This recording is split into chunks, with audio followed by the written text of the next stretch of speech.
Magandang gabi mga boss, mga camping. Salamat sa dumadagdag na subscriber ng mga friend. Oo. Ay nako, pakinggan natin to si Baste. Oo. Sobrang naawa kami. Ngayayat ng PRRD. Sana makauwi na siya para makakain na maayos. Keep on praying mga kababayan. Gusto na talaga niya umuwi. Pakinggan natin to. Ito mas mukhang addict to eh. Sa totoo lang, hindi ako niniwala hindi nagdodroga to eh. Pakinggan natin to. Umayat siya eh. Umayat. Kasi walang tuyo. Walang tuyo. May bulad niya. Puno mo, ano ba? You know, we are Filipinos eh. We want Filipino food. So, pumayat. So, yun, medyo naapektuhan ako. But other than that, kasi may naniniwala ako na wala talagang kaso yung tatay ko. Yes, kasama po. So, I know, sooner or later is going out. Tanga ka rin eh, no? Walang kasi tatay mo, hype ka eh. Pabataan niya dyan. Sooner or later is going out. Maganda. Mukhang to. Nanaginip din ang gising tong hype na to. O, tuloy mo. He has to go out. Wala man silang, tama mo yung sinabi. Wala silang reason to keep him there. Kasi yung Oh, di puntahan mo sila doon. Ba't diyan ka nagdadaldal? Tanga talaga dito. Di puntahan mo yung ICC. Sabi mo, pwede yung tatay ko dyan. Wala kayong reason para niya siya dyan. Ganon. Wala ito mga friend. Wala pa magawa Malacanang dito. Maipahuli ito, mga baliw na rin ito eh, no? Tuloy. apprehension pa lang sa kanya, illegal yun. Everybody saw it. Not only the Philippines, but the entire world saw it. There's evidence. They mix... Oh, illegal daw ang pagkaka-aresto rito sa tatay nito at wala naman daw kasalanan. Oh. Tangina, no. Walala talaga. Mas grabe kay, kawawa yung Davao.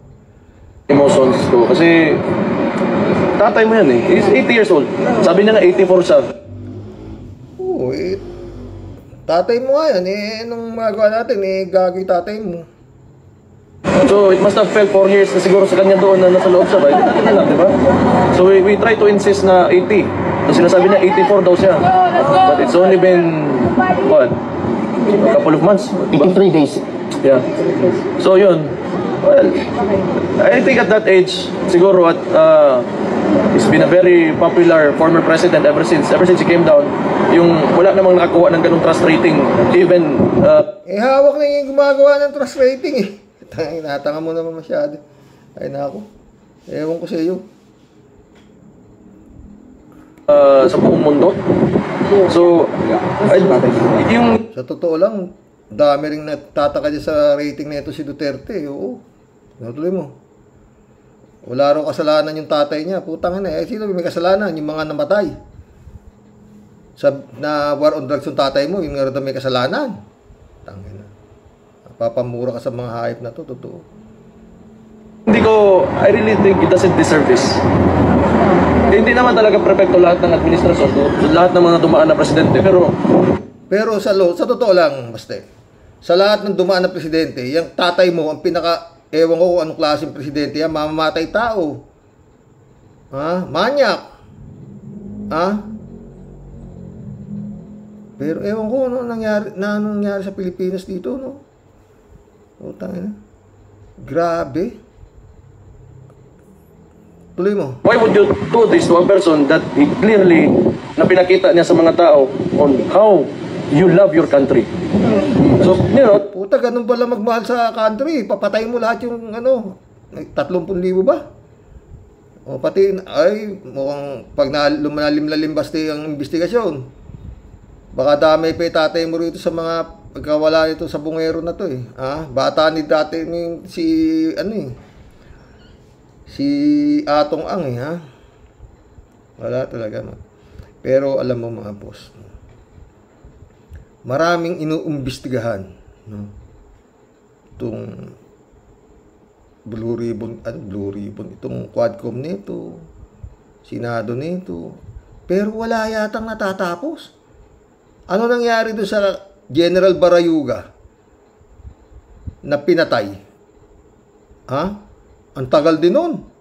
Nag-ubos ng pera ron. Ano na nangyari doon sa kaso na yun? Asa na yung pulis? Asa na si Garma?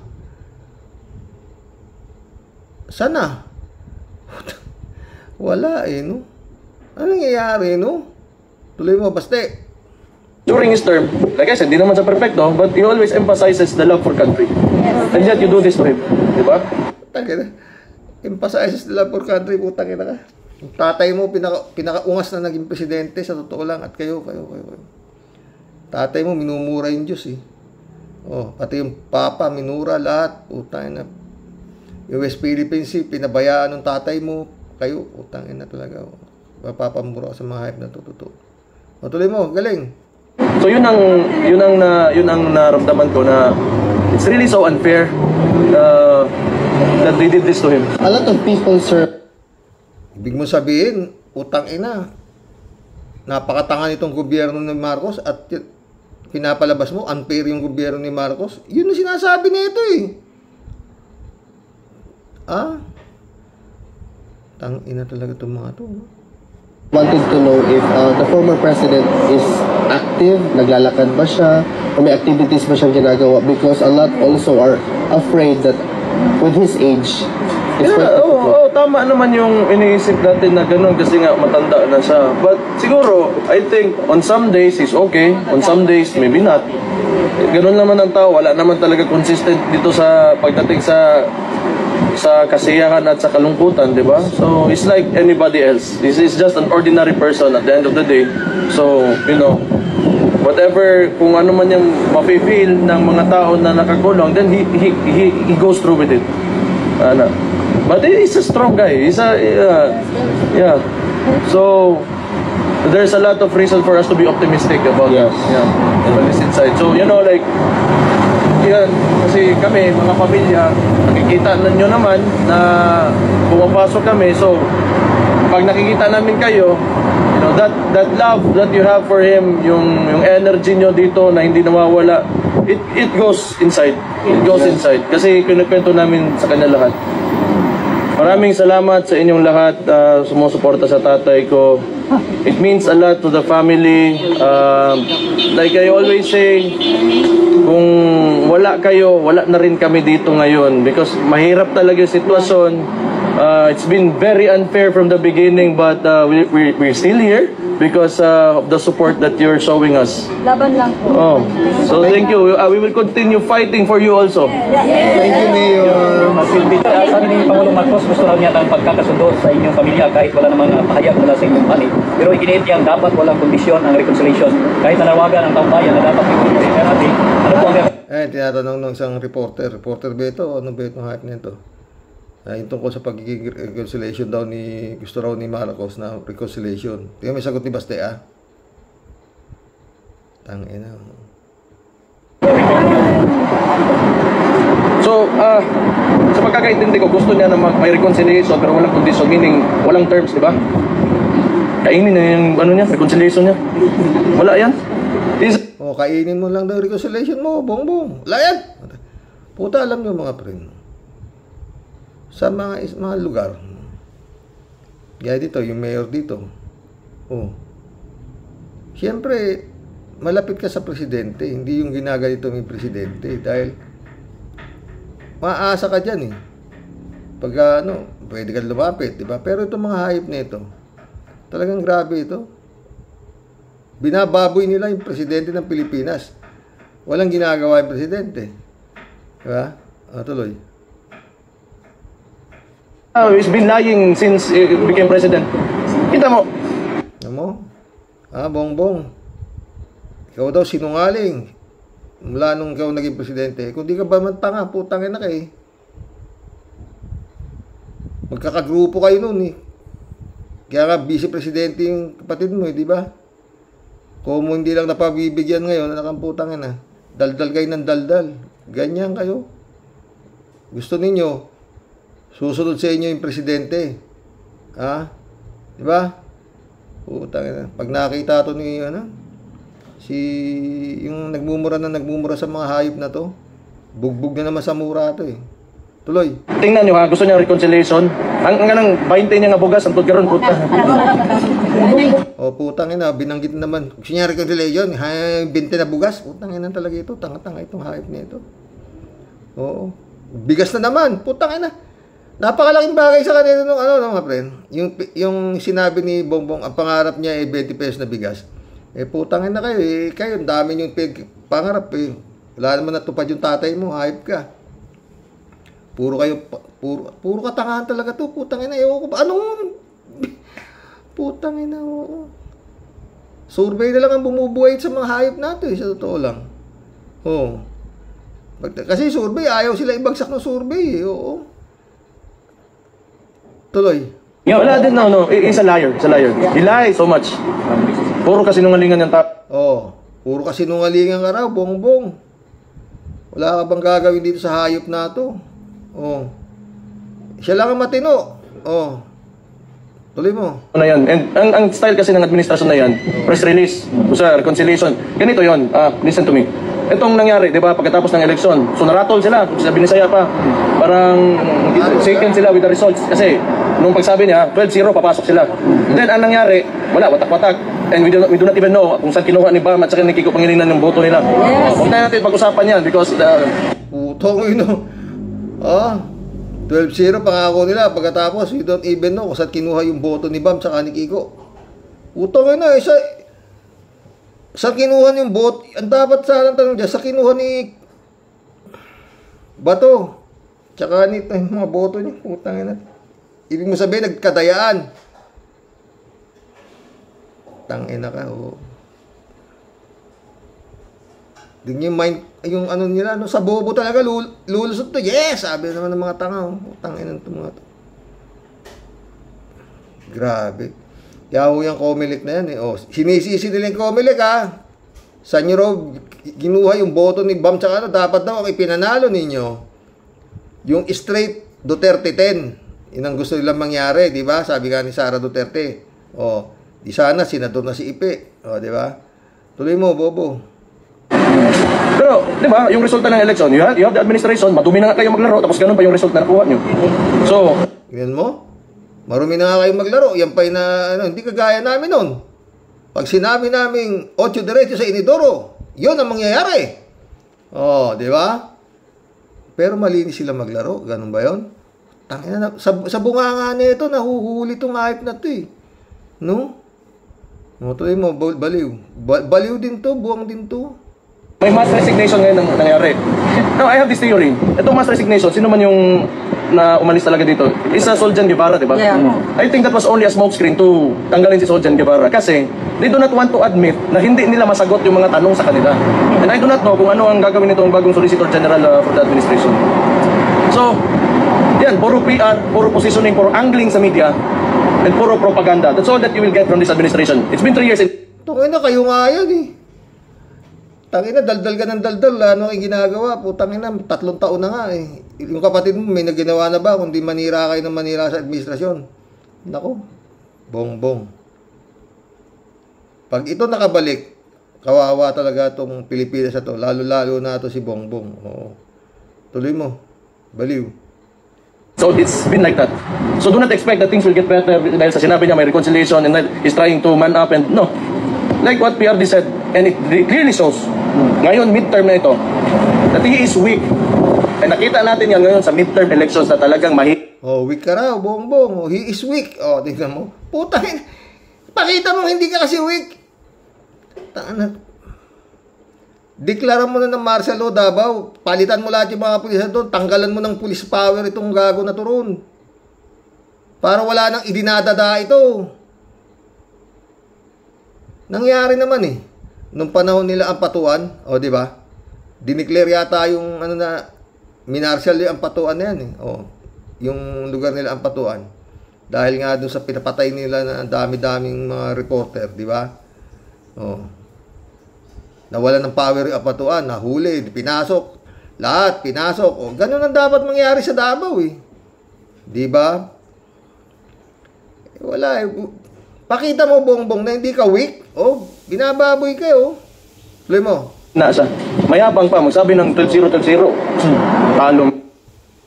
Mayabang pa, magsabi 12-0, 12-0. Dumura pa ang putang ina to. Grabe. His Excellency.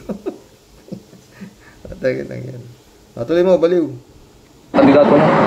I would admire this person kung talagang he did everything with due process. Diba? But you know, like, technically... Tangay naman, yung tatay mo walang due process, gago. Ang dami pinapatay ng tatay mo. Anong due process? May due process ba ng panahon ng tatay mo? Pati si Laila de Lima, pinakulong. Dahil tangay na, mga... Ito, nakakakilabot na ho talaga. Pag hindi naayos ni Bongbong itong mga Duterte na to, 3 taon na lang, PBBM. Pag hindi mo naayos itong mga hayop na to, titira ka pa ng demonyo sa Pilipinas. Ha?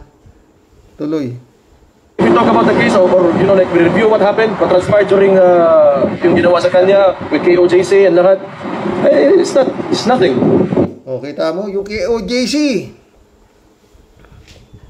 Dapat yung KOJC, pasukin na rin yan para malaman ko ano yan. Kaya lang naman lumabas si Kibuloy.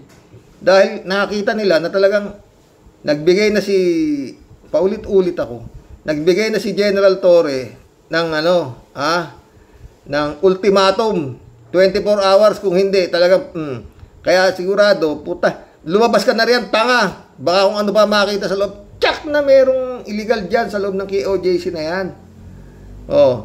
Ayaw gumalaw Oo. Parang takot na takot si Bongbong dito sa mga hayop na to, sa totoo lang. Ha? Tuloy mo. He's only handpicked there by the administration because he's an attack dog. That's it. Nothing more than that. 3 ranks yung inakyatan niya. General Torre, ikaw na sinasabi. Kaya pinik ka lang daw na kasi 3 ranks daw yung inakyatan mo. Putang ina kay si Bato, ano ba si Bato? Gago ka talaga. Si Bantag, ano ba si Bantag? Ano ba, ba't napik ng tatay mo si Bantag? Bala maging Bucor chief. Kasi, tanga-tanga talaga. Sabi ni, gusto ko si Bantag. Bakit? Naghahagi siya ng Granada.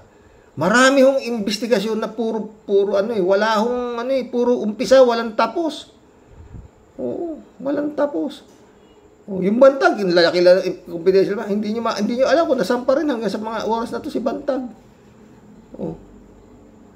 Tangina, wala. At tinalunan niya 3 ranks. And na ngayon sinasabi ni Marbil na it was based on parang mga katulong. Sasabi ni Marbil, walang ka-respeto itong mga hayop na to, talagang mga bastos no? Marbil, si Torre, puto talaga sindikato talaga to. Malaking sindikato, hawak nila talaga. Tingnan mo yung Reyes. Judge Reyes, taga-ayos ni Atong Ang. Sino si Atong Ang? Bata ni Digong. Ang ganda ng vlog ni Idol vlogcaster tungkol diyan kay Atong Ang. Tuloy mo pa. Come on, di ba? Okay, if it was based on merit, ganito sana yon. Sana legal lahat na nangyari. But since yung tao na yun nag-operate, I don't know, it's not a criminal yet kasi hindi pa man sa korte, but he behaved like a criminal. So, bigay na sa... Tahan na Torre, behave like a criminal ka raw. Si Bato, mabait. Ina kayo. Papamura ka talaga Mumurahin na naman ni Nyolo to pag napanood ni Nyolo itong vlog itong tanga na to Kanya, PNP niya, tangin na siya. No one is impressed. Ay, sorry mga kayo, malikas ko. Kumama. Sabi niya na sinabihan ko man kasi na maraming naghahintay sa kanya everyday dito. Masaya siya. Sabi niya, pag makalabas siya, he will personally thank you pag once you gets out. Pag makalabas siya, tangina mukhang masama, bangungot na yata itong hype na ito. Makalabas.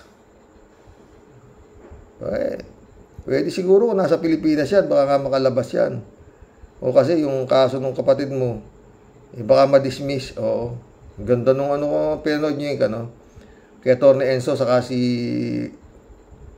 Secretary Llamas kagabi. Ang ganda. Yung sana itatopic ko Kaso haba, 1 oras. Maganda yung usapan nila mga friend.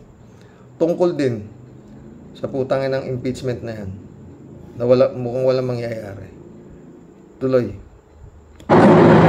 Thank you for your enduring trust and confidence in him. That was his specific words. So, he's happy. He's optimistic kasi nakikita niya. Kasi nga, nakikwento namin, since nung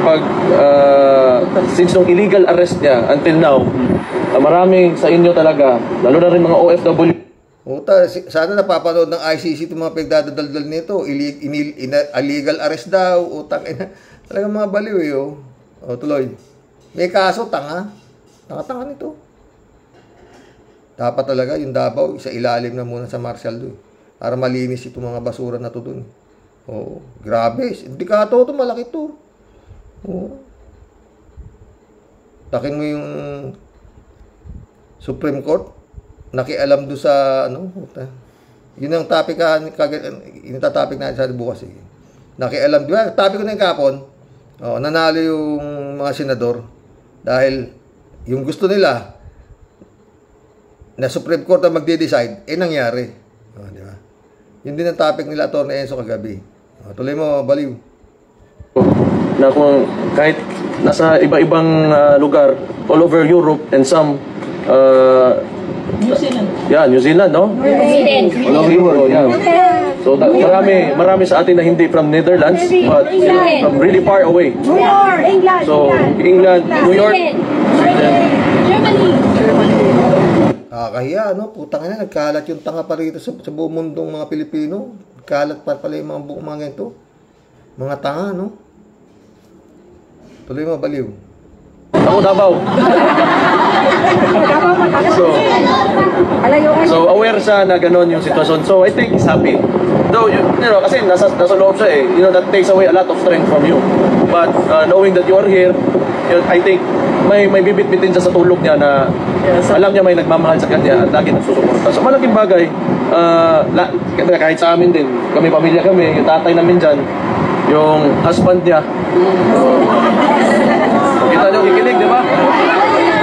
Anyway, okay naman. Masaya kami. As a family, masaya kami na nandyan kayo because hindi naman tayo magkatugo. Diba?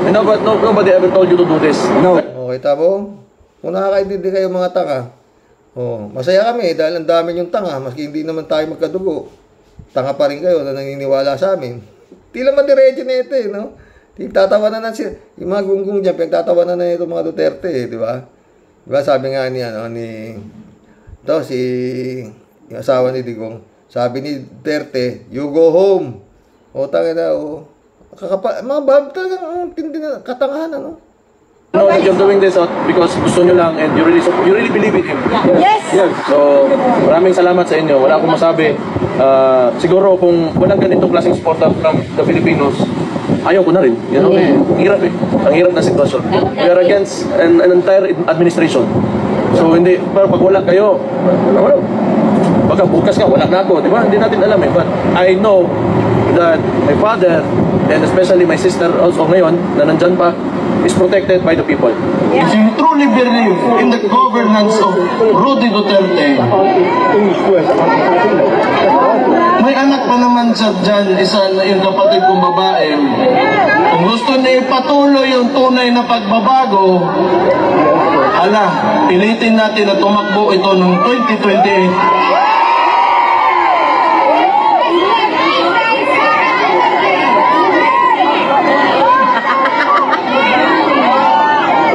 Ano tingin na 2028, Sara Duterte for President? Tama na, putang ina ka. Nangangampanya na yung isa pang baliw. Sa 2028 daw, Sara Duterte for President. Nakakapanginig ng balahibo, di ba mga boss? Nakakita ka naman ganito si Raul. I think you, Raul. Ayan kalbo na naman yung gago Ayan. Yan siya. Payat na rin, nangayayat din. Ayan. Tangin. Ang problema mga friend, itong mga gago na to, mga kampo ni Digong, nagkakamada na sila eh. Pambato nila si Sara. Na naharap sa na inimpeach na ng Kongreso. Na pinoproteksyonan ng Senado para Tangina, grabe, no? Samantalang ang oposisyon, yung original na oposisyon, ito naman mga hype nito, hindi na oposisyon to, konsumisyon. Yung original na oposisyon, hindi pa ho na pumoporma. Wala pa hong kandidato, wala pa hong dinideklara na kung ano-ano. Anyway, malayo pa, no? Pero sana pinanunood lang ni Bongbong to. Sana may gawin. Yung parang walang wala na akong masabi. Anong administrasyon na to? Puro impacto itong nandito. Wala, pinagmumurahan to. Kongresista, yung vice president mo mismo. Hindi mo malinis. Wala. Yun namang hearing dyan sa Senado, Kongreso, puro umpisa. Wala naman natatapos. Eto na naman. Mukhang wala ring mangyayari dito sa pinaghirapang inimpeach ng Kongreso pagdating sa Senado. Ayun. At paulit-ulit. Kaya siguro pumasok na itong Korte Suprema na ito para harangin na rin to. Magdi-delay na naman ang katakot-takot. Wala akong mangyayaring ngayong 2025. Malabo. Sabi nga ni Secretary Llamas ngayon ang oras na, ito na, hindi yung pag 2026 pa. Wala na, sabi gano'n. Lame duck ka na, sabi nga ni Llamas pumasok na yung Supreme Court mag-report kayo sa akin. So magbigay kayo ng ganito, putang ina. Tapos aaralin, anak ng putang ina. Wala na yun. Dead duck na dun. Wala na. Anong ginagawa kaya ni Enrile? Wala ka bang mai-advise na maganda-gandang gagawin? Advisor. Ay, ako sa tulong. Wala ka bang mai-advise na dapat gawin sa mga uring tao nito? Buo pa naman siguro yung ulirat mo. Si Enrile pinakabuenas 101 na yata. Pero laki pa ng sweldo niyan. Mantakin mo. Presidential advisor pa rin hanggang ngayon.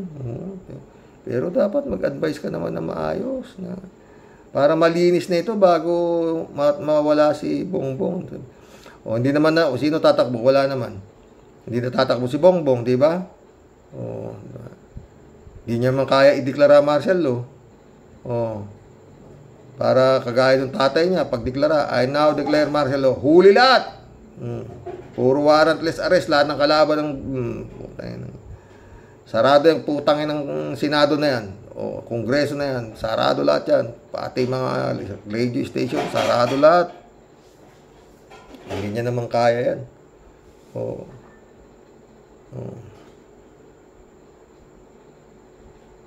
Sa totoo, grabe. Ganda ni Secretary Llamas kagabi, tsaka ni Enzo Recto, ni attorney.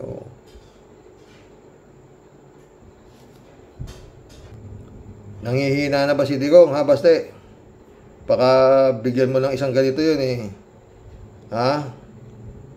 Baka tumayo bigla yun, malakas pa sa 4. Yan. Baste? Padalan mo ng ganyan si Digong doon sa dahig pag hindi, tangin na.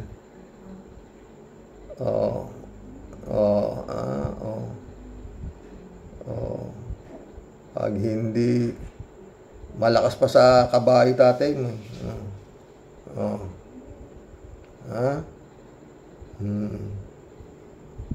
Ay nako. Ito yung vlog ni idol vlogcaster. Panoorin video kung saan ipinakita ni Duterte na siya ang amo at protektor ni Atong Ang. Di ba? Siya.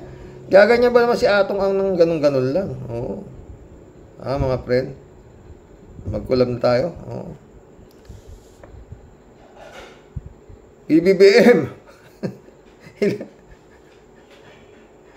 Nagkakamada na itong mga konsumisyon. Tangina, oo. Wala pang ano ba line up nyo? Kumpleto na yata line up nito mga hype na to. Kung sakasakaling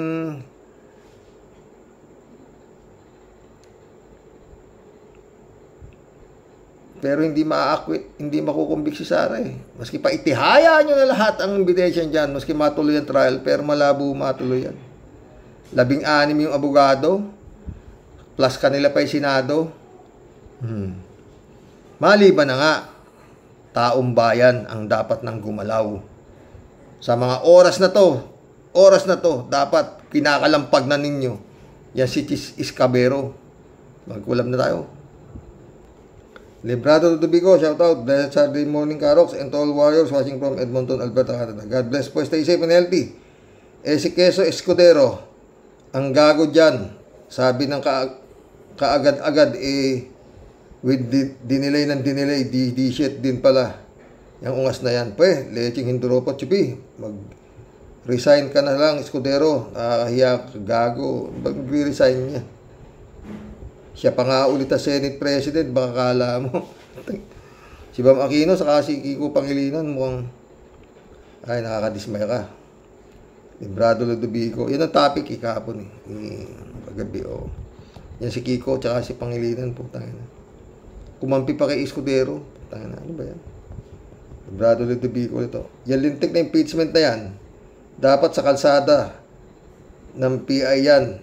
Yan marami na sinatong ay mga dutae, naglilingkod at hindi sa bayan. Hoy, mga kakapal ng mga mukha nyo.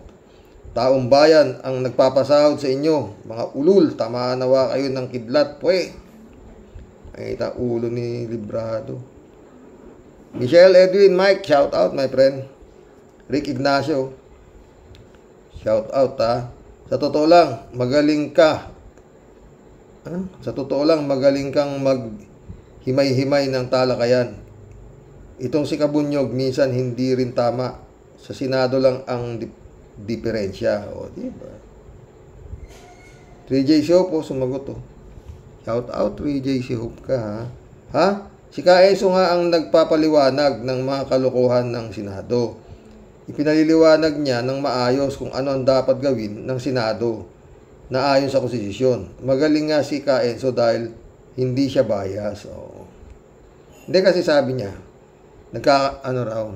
kakagulo na raw yung Senado sa Kongreso. Para sa akin, walang kaguluhan sa Kongreso. Sa Senado ang magulo. Hindi naman Kongreso ang magulo, Senado. Di ba? Glenn Adeo, shout out. Pro Sara at pro corruption sila. Di ba? RJCO po. Bird of the same feather nga Ayon kay Sir Rox, the same feather are the same bird. Mundo Cheng, shout out. Ang buong sistema ng batas sa buong bansa ng Pilipinas ay mga bulok ng dahil sa mga ipinwesto ni Digong at pera, kaya baboy na ang batas. Huwag nang itago pa, lahat-lahat kayo nasa gobyerno. Sabi mo pa. Kaya nga hindi 3 taon na lang PBBM, kailangan linisin mo yan kung talagang mahal mo ang sinasabing Pilipinas. Elizabeth Iscareo. Hirap na hirap si Atty. Claire Good evening, Xerox. Sana naman maging tapat sa bayan ang Korte Suprema. Sa impeachment na yan. At hindi sila pro Duterte. Yun na nga bakit sila pumasok-pasok? Tapos pag pinagpapaliwanag yung Kongreso sa Senado, bukas tatapik natin yung si Atty. Enzo saka si pakinggan ninyo si Secretary Llamas. Ang galing. Pareha sila magaling. Galaw sa korte dahil appointed sila ni Digong. Sana huwag tayong bibitaw sa issue na yan. At baka biglang magkaroon ng magic dyan sa Senado. Magic na nga. Elizabeth? Yung forthwith, naging forthwith. Hanggang ngayon, walang nangyayari. Lalo na maraming pro Duterte dyan na kahit siguro malakas ang ebidensya, i-acquit nila si Sara dahil nga siguro ang laki ng bigayan dyan. Wala na, hindi naaabot doon. Papatay na yan. Didismiss yan, na mo. Tanginang mundo cheng. Pre, kung ako tatanungin tungkol sa mga sabungerong yan, ay wala mang mayaring maganda resulta. Mananalo pa rin ang may trilyon o bilyon-bilyon na may pera. Ang batas ng Pinas, panalo ang may pera. May bago pa ba? Nga eh. Chupista Bunao, sumagot to. Tama ka, mundo. Wala nang bago sa mga may pera versus walang pera. Laging mananaig ang mas may pera. Ay nako, mas kawawa na ang isang tuka. Good evening po kuya at sa mga pamilya po. Mahal po sa buhay. Pista ulit to. Wala nang iba pang kailangang humatol kundi ang Panginoon Diyos po nating lahat. Sorry anong nangyari kay Bam at Kiko. Sana naman kakamping pa rin natin sila. Mukhang hindi eh. Wala nang ano eh. Iniiwan si Senator Risa Ontiveros, gano'n. Nag-iisa na siya. Mga walang yari yata. Dised, shoutout to. Ganyan din kay Bantag noon. Tsaka nila aarestuhin pag nakatakas na. Totoo yan, Dised. O, yan nga, ang nangyayari dyan. Tangin eh. Mundo ulit Yung investigasyon na yan, mga sumero, pinatatagal pa para bang pinatataas pa ang lagayan sa kaso. The price is right, yun lang ang panalo. Panalo pa rin si Atong Ang. Malinaw na pera ang batas ng Pilipinas. Ang kakapal ninyo. Mundo ulit dapat lang bitayin ng lahat ang inilagay ni Digong sa gobyerno, pati yung nasa Supreme Court. At huwag kalilimutan si Garcia at Cheese. Mundo ulit, kung saan may pera, naroroon si Bato. Ano pa at pangalawa sa kabubuhan? Kaya Sara at Robin. Oo. Yan ang tangina. Elizabeth Iscario. Iba talaga ang galawan ng mga senador ngayon, lalo pa kakaibang mga senador ngayon ang nakaupo. Karamihan kasi ngayon diyan nagsisilbi kay Duterte at hindi para sa bayan. Mga walang kwentang senador sila. Ganyang kabobo ang mga Pinoy ngayon kung bakit ibinoboto pa din ang mga demonyong ito ng mga bubutante. Nakakawalang gana at nakakahiya sa buong mundo. Kung bakit ganito kawalang kwenta tao na nasa Senado ngayon na walang ginawa kundi magpayaman at ipagtanggol ang pamilya Duterte. Mga pwe sila, Xerox. Pwe! Ina nyo. Mamerto Jr. Salonga, shoutout. Good evening, Karox. Sa totoo lang po, wala nang Diyos sa buhay ng mga yan kung magnanakaw sa kaban ng bayan. Yan ang mga yan, wagas, walang awa sa mga Pilipino. Madami ang lalong naghihirap, lalo sa malalayong probinsya. Ang mga bata naglalakad ng kilometro na kayapak, halos wala ng baon. Pero yung mga politiko natin, hindi naman lahat halos ubusin ang pondo ng bayan. Mangungutang tapos tayo ang pagbabayarin. Totoo yan, Mamerto. Mamerto ulit Sa totoo lang po, ang isa sa nagpapahirap sa bansa natin, yung rehilyon na nakikialam, nag-i-endorso ng politiko. Alam ng madaming kaso, bat-bat ng anomalya, i-endorso pa. At saka yung COMELEC dapat talaga bilang lang yan COMELEC dapat talaga bilang lang yan ibang hahawak o tatanggap kung may reklamo. Tama si nasirang kaper. Si totoo yan, Mamerto. Ito naman mga putang ng mga tanga nito. Naniniwala pa kayo sa mga amo ninyo na ginagawa kayong kasangkapan sa pagyaman nila. Takay mo uutusan kayo kung sino iboboto nyo, kundi kayo mga gunggong. Ano kayo, wala utak? Maski na demonyo, pinaboboto sa inyo, binoboto nyo naman. Putang ina kayo. Nagdadamay pa kayo. Joselito, mabait, shout out.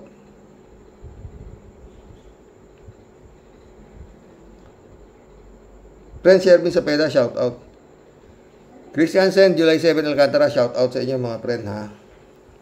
Friend Jaime Bingson, Dolor Gracia, shout out. Eman Escalona, Naka. Sabi ni Friend Shervin. John Dimango, my friend, shout out. Sabi ni Friend Shervin. Good evening po sa inyong lahat dyan sa atin sa Pinas, Sir Rox. And to all Rocky Warriors the Great. Masasabi ko po, Sir Rox, sa topic po today, malamang po sa alamang, yan isa na namang bahala na si Batman. At abangan ang susunod na kabanata po, Sir Rox. Yun na nga. Anak ng asong galisi naman, Sir Rox. Ano kalase ha? Kung baga sa gera o sa sunog, ba abo na lahat. Naglalakbay ka pa lang, ha? Naglalakbay ka pa lang sa daan. Naku, Naku, mano nga, Sir Rox, na tayo tigil-tigilan niyang pautot ng Supreme Court. Supreme Court na yan. Ano po? Yan na nga. Ba, Sir Rox, kung si Ingkong po ang nakaupo sa palasyo na Ikuting, matagal na pong planchado lahat yan. Sinabi mo pa. Hindi na po pinagtatagal yan. Mga ganyang usapin. Kulong, gurgur, tapal kwarta, o lumayas ka dyan. Yun. Yan lang po ang pagpipilian mo pag di ka sumunod sa kumpas at order in the court ni Ingkong Durian. Sa palagay mo ba, Sir Rox, sa ganyang kumpas at galawan, may pag-asa pa ba tayong matatanaw? Ay nako, wala na. Puro po Judas Barabas Hestas ang mga manipula. Puro po sila sinasaniban ng kaluluwa ni Satanas. Pakapalan po ng mukha ang labanan, Sir Rox. Inabi mo pa, Tia Delica. Iisa lang po ang naninindigan sa tama, si Senador Risa Ontiveros. Dapat po natin siyang saluduhan at bigyan ng papuri. Totoo yan, Sir Rox. The only one who deserves to be called Honorable Senator. Talaga lang. Nag-iisang naninindigan po sa tama at matuwid, Sir Rox. Pero kung matutuloy man po ang mainit ang sagupaan ng impeachment, parang may naaamoy po akong mainit na palitan ng nag-aapoy na bunganga. Talaga lang. Gera patani ka abang-abang po. Mukhang wala tayong aabangan Si tsura lang ha. Matagal pa. Lacson Soto versus Caldero Cubeta ba to? Yun kung may magaganap po talagang hearing of the century, Sir Rox, wala. Sabi ko naman po, Sir Rox, sa mga pinutokan ng lintik na naganap, para po talaga tayong nagbabasa ng liwayway at aliwan comics. Talaga lang, impong ba siyang lalayas na po muna? Magpapalamig po sa mga katopak-topak na ganap. Maraming salamat po sa walang umay na pag-shoutout, Sir Rox. Ingat po palagi and bless weekend to all sa inyo pong lahat. Tunay po nagmamahal, katipunera po ng Cavite. Ito po ang asungat at makulit ninyong Tia Deli. Hanggang sa muli po. Good night po sa inyo dyan, Sir Rox. Good night, Friend Shervin. Kalati Bayaw, shout out.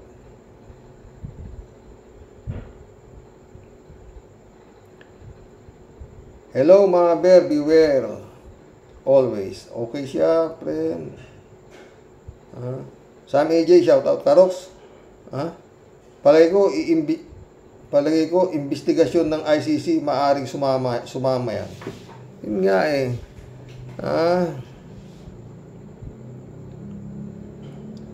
Jem Santos, shout out. Mga ala Hitler itong si Digong at si Atong Ang, walang pakundangan pumatay, na akala mo pumapatay lang ng mga lamok. Kasama na yung gumagawa ng pagpatay na nauutusan. Alam mo ba, Jem? 100,000 ang bayad sa mga pumapatay. Putang ina niya. Lahat may katapusan di ba, mga friend?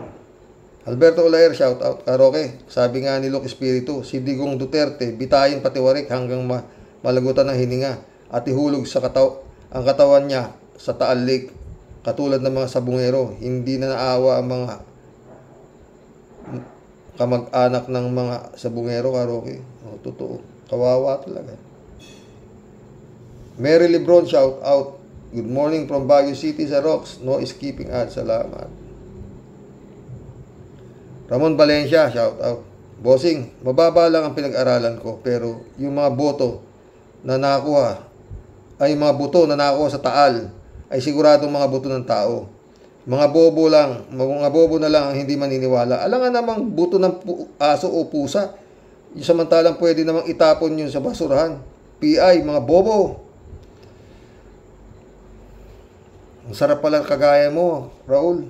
Ay, Ramon. Mababa lang ang pinag-aralan. Parehas lang tayo. Tama ka. Kaya nga eh. Ano bang titignan ninyo kung buto ng tao, buto ng hayop?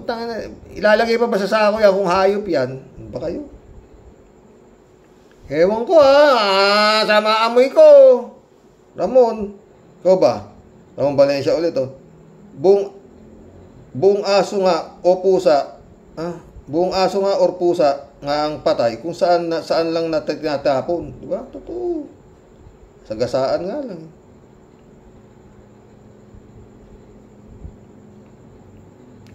Marilo Pabianak, shout out Blessed Sunday po tayo sa mga ka-warriors. Pinagsabay kasi ni Cheese ang self-interest, ang mandate sa bayan, kaso lang nanaig ang self-interest, kaya eto na tayo ngayon. Tila yung ending, waiting, kakapagod. God bless as always. God bless. Malu. TJ Show po. Nasilaw yan, nasilaw sa liwanag ng pera. Masyado kasing naging garapal. Totoo yan, 3J Show. Tsaka alam naman niya, ang mga Pilipino, pera-pera lang. Magmura kayo na magmura ngayon. Pagdating na eleksyon, bigyan ko lang kayo tag-1,000, panalo na ulit ako. 3J Show ulit Ay, ano pa ba nga ba, Sir Rox, ang maasahan natin kay Quezon de Bola? Ayaw niyang mag-hearing Kasi nga naman, pag nag-hearing sila, mabobo kaya si Sara. Amo niya si Sara. Sabi mo pa. 3J Show po ito. Di ba, Sir Rox, ilang beses ko na nasabi dito na itong si Sara parang hindi matalino. Aba, napansin din ni Kristan. Kausap niya si Ronald Llamas, pinag-uusapan nila ang level ng talino Sara. Talaga namang bobo Maski tatay niya, bobo rin. Kaya lang hawak nila yung militar may nagtatangkot sa katangahan nila tangina, di ba? Ganun na nangyayari Hindi nga marunong makipag-usap ng English sa mga foreign media. Kung sumagot, walang kasaysay-saysay, walang laman, walang substance. Para nga siyang high school lang ang level na tinapos. Mabuti pa si Kimo. Aminado na siya na di marunong mag-English. Buti pa si Bato kahit broken English at least. Nasasabi ni Bato ang gusto niyang sabihin. Si Sara, ang haba ng sinabi, very walang sense at hindi nasagot kung ano man ang tanong sa kanya. Tapos nag-aambisyon maging presidente. Yun nga, paano alam niyang mukhang kaya niyang diktahan talaga? 3J Show po dito. Sir Rox, sabi ni Ka Enzo, malapit na rin ang ICC arrest ni kay Bato and company. Naku, paano yun? Kung sakaling dumating ang arrest warrant at tiyempong nasa Senado siya, di siya lalabas. Kung ang tiyempo naman nasa labas siya, mabuti yun. Yayari na rin yan. Kaya lang ito nga Ano to Ang galaw nito si PBBM, sa totoo masyado mabait Sa tagal ba namang naupo nung tatay niyan? Walang biro. Puta na, walang kaso yan Wala akong nabalitaan ng abuso yan. Yan bongbong? Wala. Walang kumalat. Ewan ko lang kung sa inyo meron kayo alam na inabuso niyan. Wala. Happy lang yan Oo. Tapos yun, pinauwi na ng tatay niya sa Ilocos. Diyan ka na. Nag-vice governor, nag-governor. Ganun yan Pero wala akong nabalitaan pinatay niyan o na-involve sa droga yan. Wala talaga. Ngayon lang, nung presidente siya, dahil merong lumabas na mga gago na sinasabi, nagdodroga siya. Yun ang ginawang issue sa kanya 3J Show ulit Itong sasabong issue naman, Sero, sa palagay ko, malabong makakulong si Atong unless ICC ang dadampot sa kanya. Kung mga pulis-pulis lang dyan sa Pinas, malabo. Kung may mag-file ng crime against humanity sa ICC, baka matulad si Atong Angkay Digong. Kaso nga, hindi na tayo miyembro ng ICC. 3J Show ulit Sila Greta, Xerox, di rin yan makukulong, takot lang nila. Ang beauty niya, di pang kulungan. Nabi mo pa. Pastor John Lagon, my friend, shout out. Oy, hanggang bukas po muli, mission accomplished ha. Ay, nako. PBBM. Nakabamahingan ng advice sa gagawin mo dito sa mga Duterte na to. Wala bang magandang maibibigay siyang advice? Yang political advisor mo na si Enrile. Ha? Ba, maawa kayo sa bansa. Kung makakabalik to, mga putang ina mga to. Tapos kayo. Teka tayo, matanda na tayo eh. Yung paano yung mga susunod na henerasyon. No? Pag nakabalik to mga halimaw to, sabi nga ni Yamas, diba? Ito yung mga itsura, mga putang na. Oh. Kaya kung pagmumuray ninyo ulo to, grabe. Oo, sa totoo lang. Pati ako nanonood kinyo ulo eh. Hanggang bukas po muli mga boss. God bless. Mag-ingat. Paulit-ulit. Ito po ang impyerno. Meron po dito maraming ipinanganak. Pag nanonood ako ng mga mayayaman, yung mga mayayamang mga pamilya, ang dami, yung mga taga-Saudi, mga ganun, ito, mga hari-hari, mga pinakamayaman tao sa mundo. Yun ho ang mga pinanganak sa paraiso. Kaya nga ito ang impyerno, ito ang paraiso. Yun ang langit. Yun ho yun. Lalo sa Monaco, yung mga puro mga bilyonaryo. Oo. Yun ang mga nabuhay sa paraiso dito. Lahat ng gusto nila. Sa may pera ka rito sa lupa, nasa paraiso ka. Pagkagaya naman natin, mga middle class lang, mag-ingat tayo sa mga demonyo. Na baka yun nga, manakit sila, tayo pa ma-hold up. Yung mga bilyonaryo, mahal nyo hold upin yan, lalo yung mga presidente, lintik ang mga bodyguard niyan, grabe, di ba? God bless. Good night.